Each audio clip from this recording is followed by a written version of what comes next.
Je m'appelle Anouk et je vais vous expliquer comment j'en suis arrivée à être en colère envers Dieu. Donc cette colère, elle s'est déclenchée suite au décès de mon grand-père. Mon grand-père, je l'aimais beaucoup. Je l'aimais beaucoup. Il était comme il était. mais, mais voilà, il m'envoyait des messages tous les jours. Si j'avais des... À ce moment-là, c'était donc en 2020, j'étais au lycée. Et il m'envoyait des messages dès que j'avais une évaluation, par exemple. Et puis je savais qu'il pensait à moi au moment de mon évaluation. Il m'a toujours beaucoup soutenue. Il aimait beaucoup réfléchir. Je pense que c'est peut-être...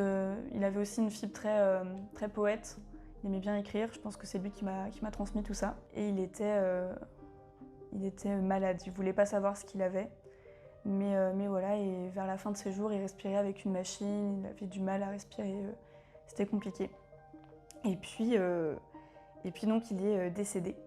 Donc ça, moi, je l'ai appris de par mon frère. Alors au début, c'est toujours un peu compliqué, on veut pas y croire. Et puis finalement, une fois qu'on y croit, c'est difficile, quoi. Voilà, donc c'était pas toujours évident. Et donc suite à ça, j'ai commencé déjà à être un petit peu en colère envers Dieu. Parce que pour moi, en fait, à ce moment-là, Dieu m'avait retiré mon grand-père, me l'avait enlevé. Donc déjà là, je commençais déjà à être un peu en colère. Et puis par la suite, donc au moment de l'enterrement de mon grand-père, il y a plusieurs membres de ma famille qui se sont retrouvés. Et puis bon, il s'avère que ça a fait ressurgir pas mal de problèmes de famille. Tout le monde s'est disputé. Et puis moi, je me disais, mince, quand même, mon grand-père est décédé, on devrait tous être là pour lui. Et finalement, chacun est centré un peu sur sa petite pomme et fait la guéguerre à machin parce qu'on s'entend pas et tout. Donc du coup, moi là, j'étais encore plus en colère envers Dieu parce que je me suis dit, comment c'est possible, Dieu, que mon grand-père est décédé et qu'on soit pas là vraiment que pour lui, qu'il y ait autant de problèmes dans une famille. Suite à tout ça, je voulais plus aller à la messe. Je voulais plus entendre parler de Dieu. Si j'allais à l'aumônerie, c'était juste pour être avec mes amis. Et puis, ouais, vraiment, on peut pas dire non plus que j'avais complètement perdu la foi. Enfin, j'avais perdu la foi, mais j'étais pas non plus complètement coupée de Dieu, puisque j'entretenais une relation avec Dieu, mais c'était la relation de la colère. C'était un lien de colère qui était entre nous. Donc j'étais pas non plus complètement coupée de lui, mais c'était vraiment de la colère que je ressentais à ce moment-là. Et puis mon aumônerie ensuite m'a proposé d'aller à Thésée, de faire un pèlerinage à Thésée. Donc moi, là, à ce moment-là, je me suis dit déjà que mes amis allaient à Thésée. Donc je voulais pas louper un moment de vacances. Moi, je voyais ça comme des vacances avec mes amis.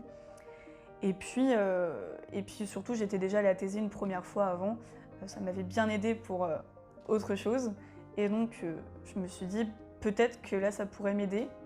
Dans le doute, on sait jamais, je vais y aller. Et puis au pire, ce sera un moment de vacances avec mes amis. Et ce sera bien.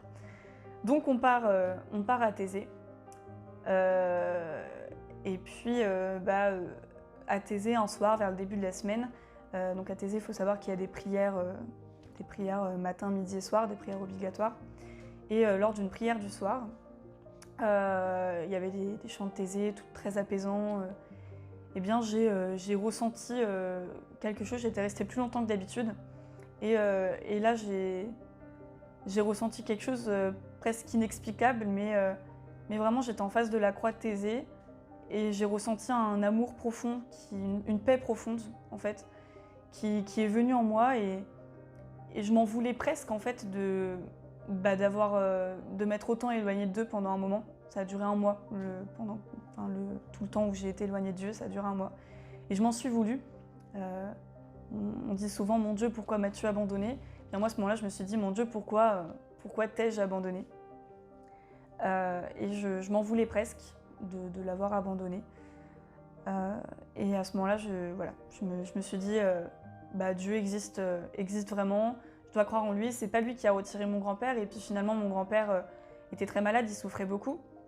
Et le fait qu'il soit parti, eh bien, je me suis dit qu'au moins, il souffrait plus.